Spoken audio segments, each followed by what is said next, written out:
안녕하세요. 뻔뻔한 복덕바입니다. 구독과 좋아요, 알림 설정, 회원가입 부탁드리겠습니다.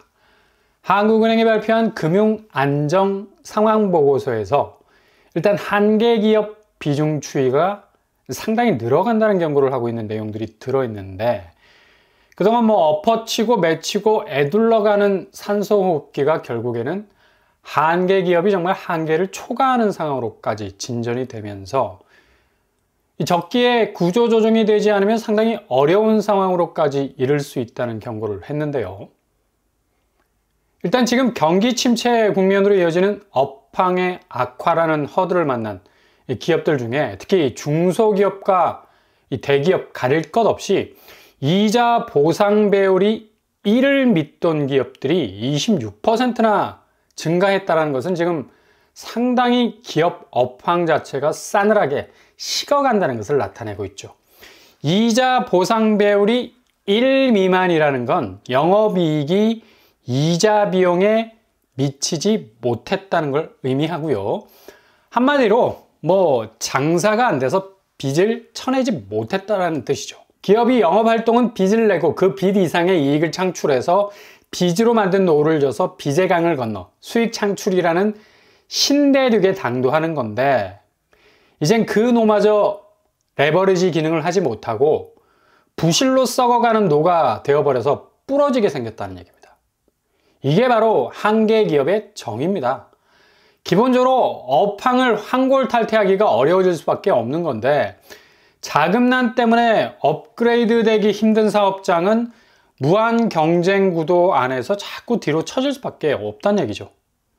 그래프를 보더라도 심각한 건 중소기업, 대기업 다 증가세 보이다가 최근 들어서 중소기업이 17.4로 급격하게 한계기업 비중이 높아지는 걸 볼 수가 있습니다. 그만큼 중소기업 업황이 상당히 좋지 않다는 거고, 주로 내수 부분을 차지하는 비중들이 큰 곳들인데, 특히 부동산과 연관된 이 저축은행, 상호금융도 지목이 됐죠. 은행이 한계 기업으로 지목이 된다는 것 자체가 건전성에 거의 치명타가 되지 않겠습니까? 여기는 주로 한계 기업에 엮여버리는, 그러니까 신용 공여로 인해서 무작정 수익 기대하고 좀비 기업에 대출을 해주는 바람에 이건 빼도 박도 못하고 똑같은 한계 기업의 자금난을 공유할 수밖에 없는 상황에 빠질 수밖에 없는 건데, 최근 한계 기업의 신용 공여를 했던 저축은행과 상호금융, 부실로 바뀔 수 있는 이 자금의 액수가 무려 125조 원에 이르는 막대한 리스크를 보이고 있다는 점. 그러니 단순히 한계 기업이 자금난에 시달리고 있다는 정의로 끝날 수 없다는 겁니다. 구체적으로 상호금융은 13조 수준으로 상당히 높은 것을 알 수가 있죠. 이렇게 중소기업의 자금난은 결국엔 금융권의 부메랑으로 돌아올 수밖에 없고, 한국은 무조건 모든 산업의 자금난은 기승전 부동산으로 기결이 될 수밖에 없을 정도로 정말 놀라울 정도죠. 모든 곳이 부동산과 링크가 돼 있어. 기업의 건전성을 얘기해도 이건 한 달이 건너서 금융권으로 확대가 되면 결국엔 부동산의 부진으로 이어지는, 정말 세상의 모든 이야기가 한국에서는 부동산으로 끝을 맺는 아주 이상한 산업 구조를 가지고 있다는 걸 볼 수가 있죠. 그러니 부동산 시장 자체가 흔들리기 시작하면 모든 산업이 무너질 정도의 파괴력을 가질 수밖에 없는 상황이 될 수밖에 없는데, 상반기 그렇게 체력이 고갈된 부동산 부양의 분위기 진작이 된 것이고, 이게 결국엔 집값을 자극할 수밖에 없는 상황으로 흘러갔던 거죠. 자산 시장의 아이콘인 부동산 시장이 무너지면 그냥 끝장이라는 생각이 뇌리에 다이아몬드처럼 딱 박혀 있어서 그냥 어떤 암울한 상황이 와도 반짝거리는, 단지 부동산에만 올인할 수 있다면 모든 허들은 넘을 수 있다는 이 부동산 심리가 그렇게 계속해서 흘러갈 수 있다는 얘기입니다. 그러니 이게 침체 국면이 오면 이게 제대로 통할 리가 없다는 얘기죠. 자금은 더욱더 꼬일 수밖에 없는 거고, 거래가 기본 안 되니 수익도 처지고, 부동산 경기도 죽고, 매물은 늘어나면서 폭주하고 있는 상황에선 개인도 위기감을 느끼면서 급매로 빠져나오려 발버둥을 치고 기업은 기업대로 부동산에 몰빵했던 사업자금 회수할 방안이 없을 정도로 극도로 위축된 업황에서 허우적거리니 이걸 뒤에서 자금적으로 백업을 했던 특히 이금융권은 뭐 제재가 적었으니까 대출 무한궤도로 그동안 돌렸었는데 돌아오는 건 연체와 부실이라는 계산기. 그러니 한계 기업이라 불리는 좀비 기업들이 수익보다 이자 비용이 더 들어가는, 그러니까 완전히 털려버린 깨진 돼지 저금통을 들고 있는 거나 마찬가지가 된다는 얘기입니다. 더군다나 대기업도 만만치 않은 상황이라서 한계 기업에서 대기업의 업황도 상당히 안 좋다는 걸 밝히고 있지 않습니까? 그래서 자구책으로 그래도 뭐 기본적인 현금 탄화를 비축하고 있는 대표적인 기업들도 기업 건전성 회복을 위해서 구조조정에 들어가는 비상 경영 상태인데, 특히 국내 주식시장에서 대표적인 구원투수로 활약 중인 삼성전자, SK하이닉스 수익성이 그래도 어려운 상황이지만 개선이 되고 있는 그런 부분도 있고요. 그럼에도 불구하고 자체 몸집을 줄이기 위한 자구책이 아주 강도 높게 진행이 되고 있는 것으로 보이는데요. 특히 SK온은 퇴직자에게 연봉의 50% 인센티브 그리고 최대 2년간 학비 지원이 포함된 자기개발 무급 휴직 방안을 내놓으면서 희망퇴직에 나서고 있죠. 그렇게 업황이 마를 날이 없을 것 같았던 SK에서도 이런 움직임을 보이는 것도 상당히 충격적인 일이라 볼 수 있고, 삼성전자 역시도 최근에 다시 살아나는 분위기를 보이고 있고, 특히 마이크론의 D램이 괄목할 만한 실적을 보여서 뭐 동반해서 삼성전자가 치고 올라갈 발판도 마련이 되는 분위기인데도 자체 몸집을 줄이고 있다는 얘기입니다. 영업 마케팅 직원의 15% 그리고 행정 직원 최대 30% 정도의 감축에 나서는 강도 높은 구조조정에 나서고 있다는 사실이죠. 이렇게 상당히 지금 기업 업황은 살얼음판을 건너는 분위기로 이어지고 있는 걸 볼 수가 있습니다. 그러니 뭐 부동산 시장 자체가 어떻게 제대로 된 상승을 계속해서 구가할 수 있는 궤적으로 직진을 멈추지 않고 달릴 수가 있겠습니까? 이건 말도 안 되는 얘기죠.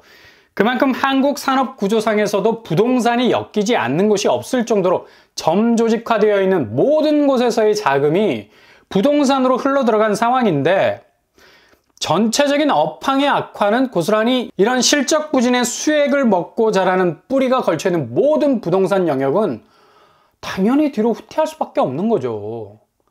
지금 미국 기준금리가 내리고 하느니 10월에 기준금리 내리게 되면 다시 집값이 지금 주춤하고 있는데 역행할 수 있는 집값 상승의 궤적을 기대하는 것도 너무 한국적 상황을 무시하는, 그냥 앞만 보고 달리는 부동산 직행 열차에 해당하는 KTX, GTX인데 이거 정말 위험하다는 얘기. 그럼에도 불구하고 이런 움직임은 거의 강남 쪽에서는 절대로 말머리가 부러지기 전에는 방향을 돌리지 않겠다는 무한 직진 모드의 분위기 이어지고 있는데, 최근에 강남에서 분양했던 아파트들 얼죽신, 얼어 죽어도 신축이 정답이라는 말이 떠돌 정도로 경쟁률이 뭐 장난이 아니었습니다.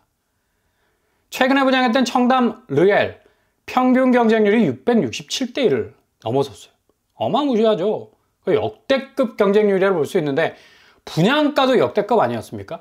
20평대가 20억 넘었고 30평대 25억이 넘어가는 무시무시한 분양이었음에도 불구하고 이런 경쟁률이 나왔다는 건 그만큼 강남 불패는 신화처럼 여전히 부동산 시장에서 작동이 되고 있다는 얘기입니다. 터미네이터 로봇처럼 용광로 속으로 들어가도 다시 스멀스멀 살아나듯이 그렇게 부동산 심리가 과도하게 쏠리고 있다는 얘기죠. 그리고 DH방배 역시도 평균 경쟁률 90대 1을 넘어섰어요. 그만큼 여기는 일반 분양 비율이 뭐 1000세대를 넘었던 곳이라서 경쟁률이 청담 르엘보단 적게 나왔지만 만만치 않았던 곳이기도 하고, 20평대가 17억, 30평대가 22억에 달하는 엄청난 분양가였음에도 불구하고 엄청난 사람들이 몰렸다는 얘기죠. 결국엔 강남에선 분양가 상한제라면 무리를 해서라도 주변의 시세 차익 노리기 위해서 돌격 앞으로를 감행을 했다는 건데, 정말 뭐 아찔한 청약 시전이 될 수밖에 없다는 얘기고요. 레미안 레벤투스 역시도 뭐 축구클럽 이름하고도 비슷한 아파트 이름인데, 레벤투스 역시도 경쟁률 402대 1을 찍었었습니다. 역시 분양가도 20평대가 17억, 그리고 30평대 22억. 그럼에도 불구하고 정말 강남 불패라는 깃발 휘날리고 이렇게 많은 통장들이 몰렸었는데, 2022년 하반기는 아마 역대급 강남 분양 물량이 쏟아진 한 해가 될 것으로 기억이 될 것 같고요. 동반해서 분양가 상한제지만 역대급 분양가로도 기록을 경신한 한 해로 기록이 될 정도입니다. 이번 주에 이런 현상들을 다시 한번 재현할 대치동 대치 에델루이가 분양을 하는데, 이름도 되게 좀 어렵죠. 여기도 20평대가 16억, 30평대 22억 선으로 나왔습니다. 이렇게 되면 거의 뭐 분상제가 적용되는 강남 아파트들은 국평이 22억을 뚫는 시대가 이제 그냥 정상가로 보일 정도로 일률적으로 나오고 있는데, 이렇게 아파트 값이 특히 신축 위주로 가는 강남 가격이 치솟게 된다는 건 한마디로 전체적인 한국의 경기 업황에도 불구하고 마지막 깃발꽂기로 각인되면서 가장 안전한 자산 가치로 여겨지고 있다는 건데, 이거 되게 심각한 오해일 수 있는 게, 일본 버블이 급속도로 진행이 됐던 곳, 다름 아닌 일본의 수도 도쿄였고, 가장 번화가이면서 입지가 좋았던 부동산들이 거의 4배 가까이 가격이 급속도로 뛰면서 뭐 일례로 3천억 하는 펜트하우스가 1시간 안에 팔렸다는 일화도 전해질 만큼 극도로 말려 올라간 가격은 그 가치의 실체를 규명하지 못할 정도로 로켓쇼가 되었다는 얘기죠. 그 당시 버블이 시작된 건 지금 우리 기조와 비슷했던 무조건 시중은행에서 저금리로 대출을 내줬던 거고, 금융 완화 정책 엄청난 본물 터져 나오게 했죠. 그리고 이후에 버블 터질 그 당시에 은행이 일제히 대출을 셧다운했습니다.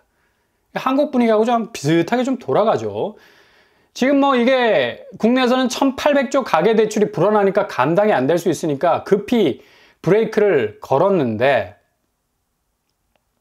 이거 다시 하느니 10월달 기준금리 인하 버튼 눌러버리면 그냥 1번 버블 저리 가라. 서울 핵심의 강남 아파트 값이 저렇게 천정부지로 올라가는, 특히 분양가가 미친 듯이 뛰는 것, 너무 닮은 꼴이란 얘기죠. 실체가 없는 가격 상승, 이게 일본 도쿄의 부동산 가치의 전말이었는데 결국엔 버블로 무너지지 않았습니까?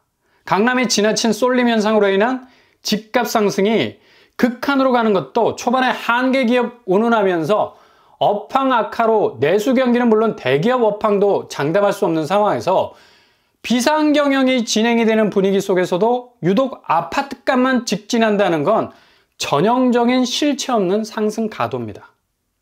결국 이런 열기는 버블로 무너질 수 있는 위험을 고스란히 안고 있어서 특히 중심부의 이 쏠림 현상은 더욱 이런 위기를 부추길 가능성이 많다는 얘기죠. 부동산은 기대 심리로 크는 시장이지만 동시에 자산 가치를 까보면 그 기대 심리로는 버티기 힘든 게 실체가 있는 자산, 그러니까 남의 자산, 빚이 아니라 자기 자산, 현금이 묻혀 있어야 한다는 건데, 죄다 뭐 강남 분양단지 수요는 가치를 창출하기 전에 부채를 얻고 들어오는 진입이라 이후 금융환경 변화, 경제 침체라는 위기 맞게 된다면 엄청난 위험을 초래할 수 있는 시장이 될 수 있다는 사실을 기억하셔야 된다는 얘기예요. 지금은 이런 이유 때문에 확실히 위기일발의 시기인 것만은 분명합니다. 조심조심 그래서 접근하셔야 되고요. 안전하게 가는 길이 최대 손실을 줄일 수 있는 그런 전략적인 방법이 될 수 있겠습니다.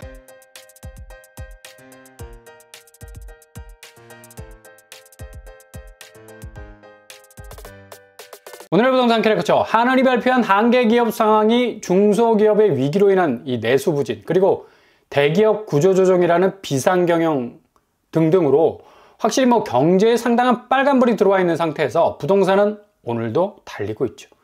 도쿄의 버블은 강남의 버블로 이어질 수 있는 리스크 충분히 있는 상황이니까 잘 지켜보시면서 틈새 공략 잘 하실 수 있길 바랍니다. 반드시 좋은 기회 오실 겁니다. 오늘도 응원합니다. 항상 여러분의 길이 꽃길만 되실 수 있길 바랍니다. 이상으로 빰빰한 복덕발 마치겠습니다. 구독과 좋아요 부탁드립니다. 감사합니다.